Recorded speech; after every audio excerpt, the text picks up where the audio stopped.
Good morning students, hope all you are doing very well at your end. So today's our topic is organizing under business studies. So organizing से पहले हमने chapter पढ़ा है planning, और आप हमेशा ध्यान रखिए there are 5 functions of management: planning, organising, staffing, directing and controlling. तो हम कौन सी स्टेज पे पहुंच चुके हैं? We are on our second stage. So this stage is known as organising. अब मैं आपको एक छोटा सा पिक्चर के थ्रू हिंट देती हूँ कि हम क्या क्या ऑर्गेनाइज करते हैं. सबसे पहले तो हमारा मेन है बच्चे ये मनी. इसको हमें बेस्ट तरीके से ऑर्गेनाइज करना है इन दी ऑर्गेनाइजेशन. और कौन सी ऑर्गेनाइजेशन में मनी नहीं होता? ये देखिए, ये फोटो में क्या आपको नर्स दिखाई दे रहे हैं, तो ये इनके पास ये क्या है? ये नॉन प्रॉफिट ऑर्गेनाइजेशन है. ये हॉस्पिटल्स वगैरह जो होते हैं प्रॉफिट, उनमें भी हमें पैसा ऑर्गेनाइज करना है, उसे अच्छे से मैनेज करना है. And here also in this picture this shows that ये थ्रेड्स वगैरह है, तो it may be used in textile industries, means profit companies, profit organisation. So organisation की रिक्वायरमेंट हर जगह होती है. डजेंट मैटर कि वो नॉन प्रॉफिट है, एंड डजेंट मैटर दैट वो एक प्रॉफिट ऑर्गेनाइजेशन है. अंडरस्टैंड? सो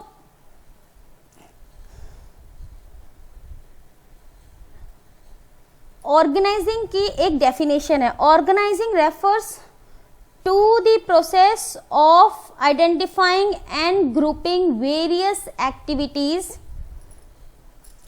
हम मेन डेफिनेशन क्या है बच्चे? हमारी मेन डेफिनेशन है कि हम ऑर्गेनाइज कर रहे हैं एंड आइडेंटिफाई कर रहे हैं डिफरेंट एक्टिविटीज़ को. ये आपकी मेन एक्टिविटी है, ऑर्गेनाइजिंग एंड डिफाइनिंग. अब होता क्या है कि within organisation there are many activities to be perform by each and every person. एक ऑर्गेनाइजेशन में बहुत सारी एक्टिविटीज़ होती है. इस आप खुद सोचिए, is that possible that every person can do everything? No, not at all. So there must be a need occur to organize these activities, divide different activities into small work and give that particular work to a particular person. What happen then? उसके बाद क्या होगा? जब एक particular person वो काम बार बार repeatedly रोज करेगा, तो वो उसमें क्या हो जाएगा? He became specialised in that field and that particular work will become easy to perform for that particular person. And specialisation से क्या होगा? जो आपका काम होगा उसकी क्वालिटी ऑब्वियसली इम्प्रूव हो जाएगी.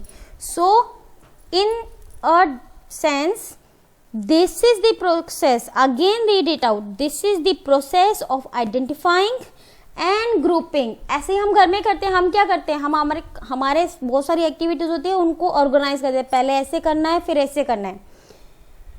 And what we do, we bring together various resources for the achievement of specific goals. और हम इन सारी एक्टिविटीज को एक साथ लाते हैं. अगर सब अपना अपना काम करेंगे अकेले अकेले, तो हमारा अचीव कैसे होगा बच्चे goal? So in order to achieve our objective it is very necessary that all our resources would focus on our specified goals.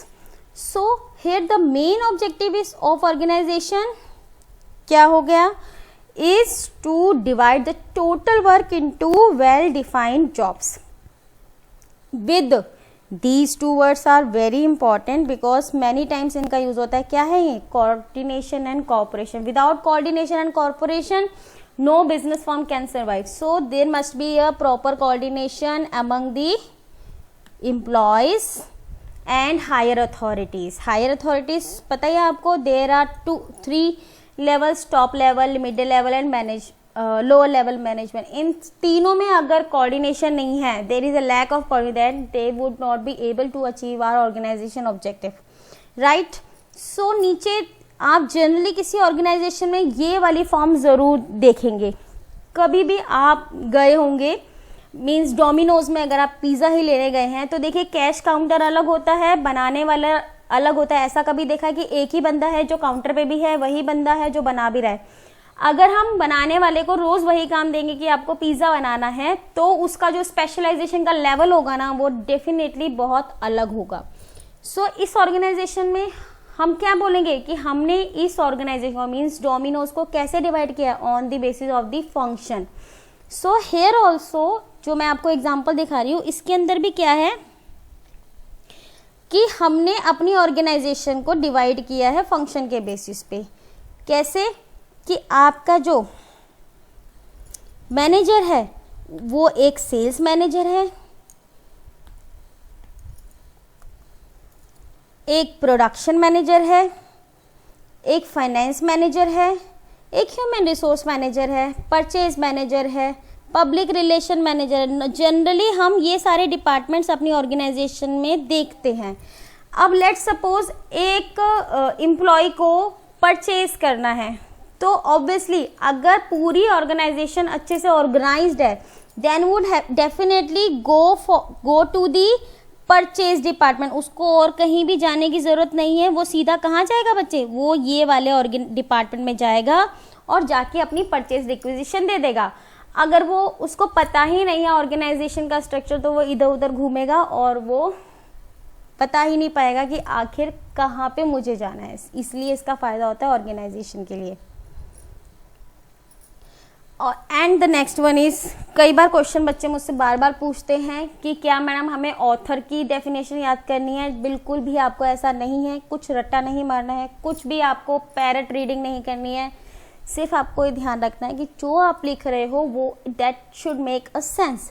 अगर ऑर्गेनाइजिंग की डेफिनेशन ये है मीन्स जो मैंने ऊपर पढ़ा है और वो यहीं लिखा है, आइडेंटिफाइंग एंड ग्रुपिंग क्या different activities in the organization, bringing together the physical, financial and human resources to establish most productive relations for the achievement of specific goals of the to establish the most productive relation for the achievement of specific goals। बस ये definition है इसकी कि हमें सारी activities को group करना है, टुगेदर लेके आना है, और कोई डेफिनेशन नहीं है। चाहे आप जिया टेरी की पढ़ लो, जिया टेरी की भी डेफिनेशन सेम है, same that organising is establishing of effective authority relation. अब ये जो वर्ड है टेक्निकल वर्ड अथॉरिटी रिलेशन, ये हम आगे बताएंगे आपको। एमंग सेलेक्टेड वर्क, वर्क क्या है, कुछ ही वर्क। क्यों हम कुछ ही वर्क ले रहे हैं, बिकॉज अननेसेसरी जो अनप्रोडक्टिव एक्टिविटीज है हमें बच्चे उन्हें एलिमिनेट करना है। And persons and workplace in order for the group to work together efficiently। Main मकसद हमारा ये है। So organizing is what is thus a structure and process, is structure and process। Structure means हमें ये बताता है कि हमारा स्ट्रक्चर कैसा है, ऑर्गेनाइजिंग कैसी ऑर्गेनाइजिंग है। Next, as a structure it defines vertical and horizontal. Vertical आपको पता है अच्छे से, वर्टिकल कैसा होता है बच्चे, ऐसा, एंड हॉरिजॉन्टल कैसा होता है, जो फिगर में ऐसा हो, ठीक है। तो इसका स्ट्रक्चर कैसा होगा ये यहीं पे पता चलेगा। It structure means vertical relation और हॉरिजॉन्टल रिलेशन। किसके बीच में रिलेशन होगा बच्चे, ये तो हम ऑर्गेनाइजेशन में काम करते तो हमारा ऊपर ही होगा। अब वर्टिकल हॉरिजॉन्टल कैसा होता है, जैसे मान लीजिए बच्चे एक ऑर्गेनाइजेशन का स्ट्रक्चर जो है ऐसे है, लंबा लंबा लंबा, यानी बहुत सारे लोग हैं। यहाँ पे कोई मेरा बॉस है, फिर यहाँ बॉस है, फिर यहाँ है, मतलब इस तरीके से जो स्ट्रक्चर होता है कि बॉस, मान लीजिए ये आप हो, नीचे सबसे नीचे आप हो, ऐसा स्ट्रक्चर जो आपके ऊपर बॉस बॉस बॉस और लास्ट में ये हमारे सबसे बड़े बॉस मीन सी और हायर और टॉप लेवल मैनेजमेंट, ऐसा स्ट्रक्चर आपका वर्टिकल कहलाता है। अब हम बात करते हैं बच्चे हॉरिजॉन्टल स्ट्रक्चर की। हॉरिजॉन्टल स्ट्रक्चर क्या होता है, ऐसा मीन्स आपके और टॉप लेवल के मैनेजमेंट में ज्यादा लोग ना हो, ठीक है, आपके सबऑर्डिनेट्स में ज्यादा लोग हो। जैसे मैं अगर यहाँ पे हूँ, ये मैं हूँ, तो यहाँ पे क्या है, मेरे कुलीग हैं जिनकी लेवल ऑफ पे scale, level of having responsibility, authority मेरे से जितनी है, और जितना मेरा जो गैप है, मेरे टॉप लेवल जो यहाँ पे है उनसे मेरा लेवल ऑफ क्या जितना कम रह जाता है, तो वो ऐसी ऑर्गेनाइजेशन कैसी होती है, फ्लैटन ऑर्गेनाइजेशन होती है। फ्लैटन ऑर्गेनाइजेशन कैसी होती है बच्चे, horizontal. So here again read it. अब एज अ प्रोसेस, अब ये प्रोसेस क्या होता है, प्रोसेस हम क्या करते हैं, step by step doing a particular activity, यही होता है ना। So it consist of two process, differentiation and integration. Differentiation means division of work with smaller units. Its assignment to individuals according to their skills and abilities. हमने क्या करना है, differentiation and specialisation. जो ये जो वर्ड है ना बच्चे, डिफरेंशिएशन, हम क्या करते हैं, डिफरेंशिएशन को तोड़ना शुरू करो। डिफरेंशिएशन मतलब बच्चे different work.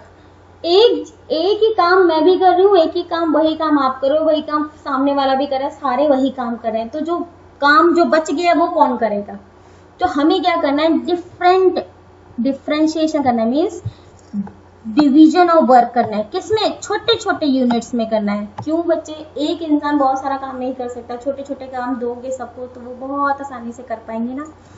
And its assignment to individual, फिर उस काम को एक एक बंदे को दे दो, according to what, according to their skills and abilities. समझ आ गया। तो differentiation means dividing big work into small units and that particular unit will be assigned to different kind of people so that they can do work very efficiently and effectively according to their skills and abilities. Now our next word is integration. ये integration का मतलब क्या होता है, मैंने आपको बहुत बार बताया कि ये वर्ड आपके लिए बिजनेस स्टडी में इस 12th क्लास में बहुत ज्यादा काम आएगा। Integration means coordination of different activities towards a common goal. Common goal के लिए हम सारी एक्टिविटीज को कोऑर्डिनेट करते हैं, उसको हम इंटीग्रेशन कहते हैं। आप बताइए, एक घर बनता है या एक पुल बनता है तो कोई कहीं काम कर रहा है, कोई मजदूर कहीं काम कर रहा है, कोई लेबर कहीं काम कर रही है। जब वो सारी लेबर्स अलग अलग दिखती हैं, अलग अलग है, लेकिन उनके बीच में क्या होता है, कोऑर्डिनेशन होता है। सो कोऑर्डिनेशन की वजह से वो सारा काम टाइमली हो जाता है and we are able to achieve our objective. So hope आपको ये दो जो वर्ड्स हैं, डिफरेंशिएशन और इंटीग्रेशन, बहुत अच्छे से समझ में आ गए होंगे। और इन्हीं दो की वजह से इसको क्या बोलते हैं, इस ऑर्गेनाइजेशन को बोलते हैं प्रोसेस। और स्ट्रक्चर कैसा होता है हमारा, या तो स्ट्रक्चर हॉरिजॉन्टल होगा या स्ट्रक्चर कैसा होगा, वर्टिकल होगा। होप आपको ये बच्चे ये बात समझ में आ गई होगी। Next, steps in processing. बच्चे ये बहुत इंपॉर्टेंट है, हमें ये 4 आइटम करने हैं। अब हम इसको क्या करेंगे, हम बिल्कुल भी इसको याद नहीं करेंगे। सबसे पहले तो ये बात दिमाग में रख लो, कुछ हमें याद नहीं करना है, सब हमें अपनी नॉर्मल लाइफ से रिलेट करना है, ठीक है। अब आप ले लीजिए अपने घर को मैनेजमेंट देख लीजिए। हम क्या करते हैं, हमें पता है हमें कौन कौन से, हम क्या करते हैं, सबसे पहले आइडेंटिफाई करते हैं। क्या आइडेंटिफाई करते हैं, काम। क्या आइडेंटिफाई करते हैं बच्चे, work. We will identify our work, क्या काम है। जब ये सारे काम आइडेंटिफाई हो जाएंगे then what we do, we will divide the work. सबको अपने अपने काम बटे हुए हैं, है ना। घर में मम्मी कुछ कर रही है, पापा कुछ कर रहे हैं, दादा कुछ करेंगे, दादी कुछ करेंगे। पहले काम आइडेंटिफाई करो, फिर उन्हें डिवाइड कर दो। कर दी डिवाइड, ऐसे हम ऑर्गेनाइजेशन में करते हैं। इतने सारे कामों को हम देख लेते हैं, उसके बाद हम उसे डिवाइड कर देते हैं। उसके बाद क्या है, ग्रुपिंग दी जॉब। ग्रुपिंग को जॉब का आप कहोगे मैडम अभी तो आप बोल रहे थे कि डिवाइड कर देते, अभी ग्रुपिंग क्या है। ग्रुपिंग का मतलब क्या होता है, जो एक जैसी जॉब दिखती है उन्हें आइडेंटिफाई कर लीजिए। जैसे मान लीजिए आप परचेज ही ले लीजिए, क्या परचेज में सिर्फ परचेज होता है, नहीं ना। There may be a person who is billing, there may be a person who is stocking. भाई परचेज हो गया तो स्टॉक में भी तो डालना है। There may be a person who takes quality check, है ना, कोई भी बेकार माल तो नहीं ले सकते। There may be a person who contacts with the production department की कितना आपको माल चाहिए, है ना। इस तरीके से हमारी ऑर्गेनाइजेशन में बहुत सारे काम होते हैं। तो हम क्या करते हैं, हमने ये काम देख लिया कि परचेज एक काम है, लेकिन उस परचेज काम में बहुत सारे जो छोटे छोटे काम है उनको इकट्ठा कर लो। इकट्ठा करने के बाद उसका क्या बना देंगे, हम एक डिपार्टमेंट बना देंगे, परचेज डिपार्टमेंट बना दिया जी, ठीक है।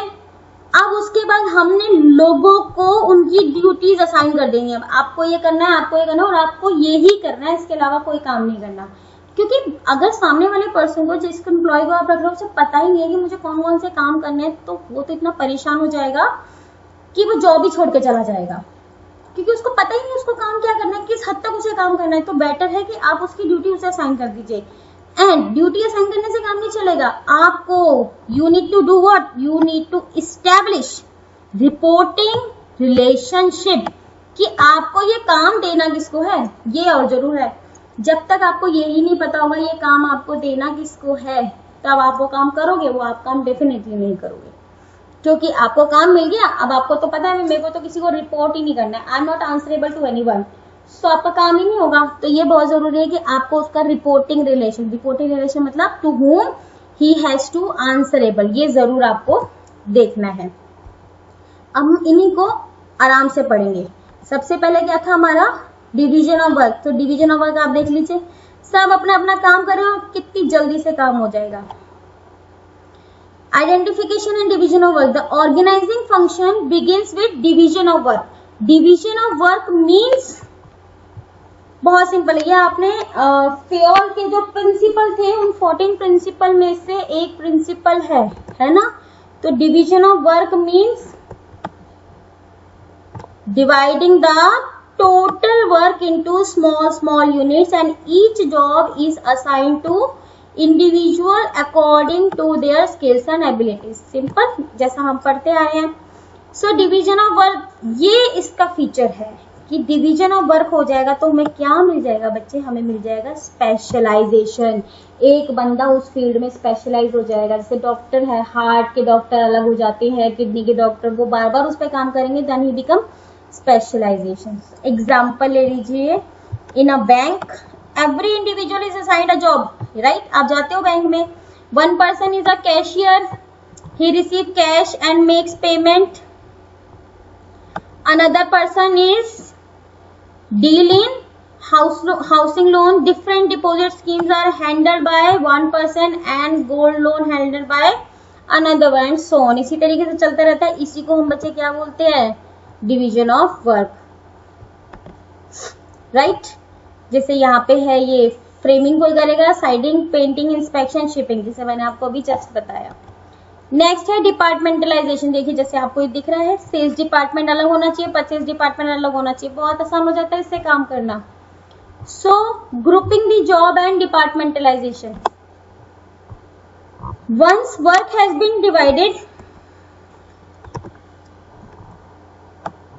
into what small units, manageable activities बोलते हैं कि सब काम आराम से कोई कर पाए। Then these activities, those activities which are similar in nature are grouped together. इनको हमें क्या करना है बच्चे, ग्रुप करना है and put under one department. The grouping may be on the basis of function, product, territory, customer, project, process etcetera. This grouping process is called departmentalisation. So देख लीजिए यहाँ पे हमने अलग अलग डिपार्टमेंट जैसे बनाए थे ऊपर, अभी मैंने आपको क्लास में बताया। इन्हीं डिपार्टमेंट्स को क्या बोलते हैं, this is organisation by function. Means हमने जो जो एक्टिविटीज हमने डिवाइड की थी ऊपर, उन सबको हमें इकट्ठे करना है और एक मैनेजेबल एक्टिविटीज में डिपार्टमेंट्स बना देने हैं। Next,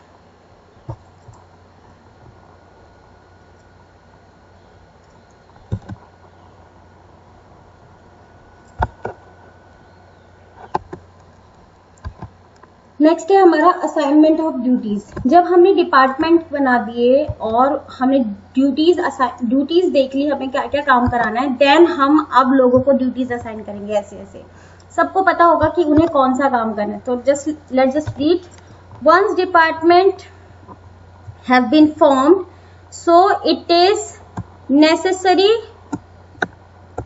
to allocate work, to allocate job of each department according to their skills and qualification। जो भी उनकी skills है, मीन्स कैशियर है, उसकी जो भी skills है उसके अकॉर्डिंग ध्यान में रखते हुए आपको क्या करना है, उसकी जॉब, उसको उसका काम, उसको ड्यूटी उसको असाइन कर देनी है। कंसल्टिंग है, कोई उसका कंसल्ट के बेसिस पे, करेंसी एक्सचेंज है, इस तरीके से जो अपने डिपार्टमेंट है लोग उस पर बैठ के काम करेंगे। देखिए ये मैडम काम कर रही हैं। So in other words the work must be assigned to those who are best fitted to perform it. It is essential for effective performance. All right.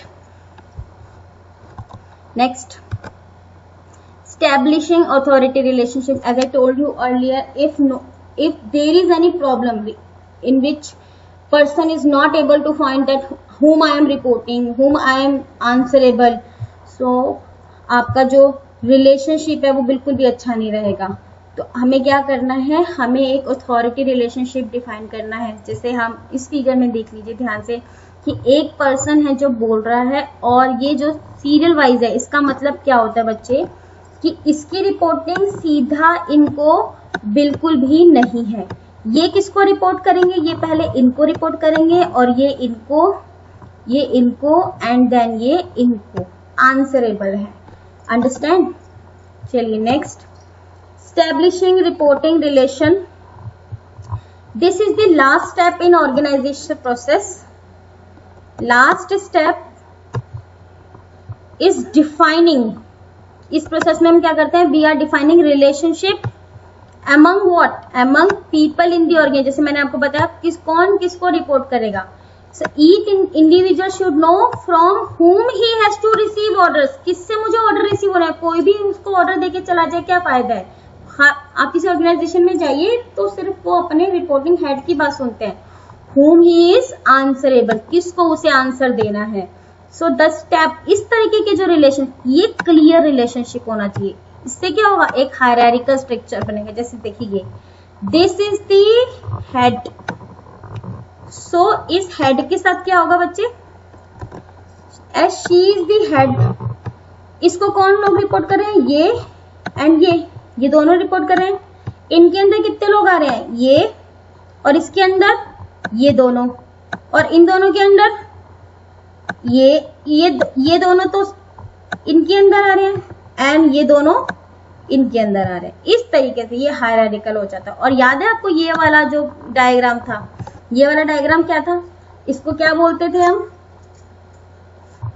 Scalar chain. क्या बोलते थे बच्चे, स्केलर चेन। स्केलर चेन में क्या होता है कि अगर 1 को 4 से बात करनी है तो 1 कैसे,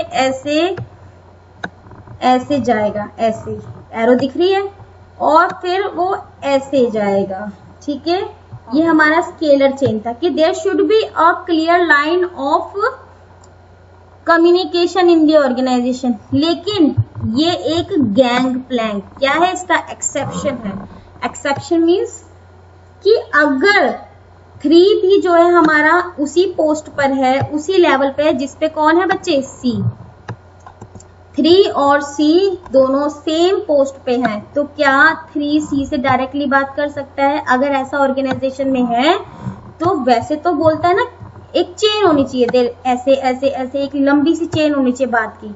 लेकिन अगर इसको काट के कोई बात करने लग जाए, जैसे 3C से बात कर रहा है, कोई कम्युनिकेशन कर रहा है, कोई चीज उनकी आपस में शेयर हो रही है ऑफिशियल तरीके से, इसे बोलते हैं बेटा गैंग प्लैंक। क्या बोलते हैं इसको, इसी चीज को बोलते हैं बच्चे गैंग प्लैंक। तो यही हमारा अथॉरिटी रिलेशनशिप में आता है। नेक्स्ट क्लास में हम आपको ऑर्गेनाइजिंग की इम्पोर्टेंस पढ़ाएंगे। इसके बाद मैं कुछ केस स्टडीज लेना चाहती हूँ, तो कुछ केस स्टडीज ले लेते हैं ताकि आपको पता चल जाए कि किस तरीके से। सिर्फ 2 केस स्टडी मैं आपको इस वीडियो में डिस्कस कर लेती हूँ, कि वरना केस स्टडीज हमारी रह जाती है बार बार। This is the case study, this is the question which has given by CBSE in March 2014-15 batch. So the question is of actually 1 marks, but case studies को हम ऐसे ही पढ़ेंगे तभी जल्दी समझ में आएगा बच्चे। So alliance limited is engaged in manufacturing plastic buckets. The objective of the company is to manufacture 100 baskets a day. क्या ऑब्जेक्टिव है कि 100 बास्केट बनाना है। To achieve this objective The efforts of all departments are coordinated and interlinked and authority responsibility relationship is established. यही सब तो अभी हमने पढ़ा कि हम डिपार्टमेंट बनाते हैं, अथॉरिटी रिस्पॉन्सिबिलिटी रिलेशनशिप बनाते हैं, among what, among various job position there is clarity on who is to report whom. So बताइए आपको, name the function of management discuss above, organising. Okay, this is the answer of the question. Because function पूछे तो function हमारे पास बच्चे, हमारे पास function होते हैं 5 function: planning, organising, staffing, directing and controlling. ये जो ऑब्जेक्टिव है ना, अब आप सोचोगे मैडम इसमें ऑब्जेक्टिव तो आ रहा है तो प्लानिंग भी तो हो सकता है. बिल्कुल हो सकता है, लेकिन ये ऑब्जेक्टिव बन चुका है, इसको अचीव कर रहे हैं यहाँ पे हम. ठीक है, अगर ऑब्जेक्टिव अभी बना होता तब ये फंक्शन क्या हो जाता, ये ऑर्गेनाइजिंग फंक्शन हो जाता. नेक्स्ट,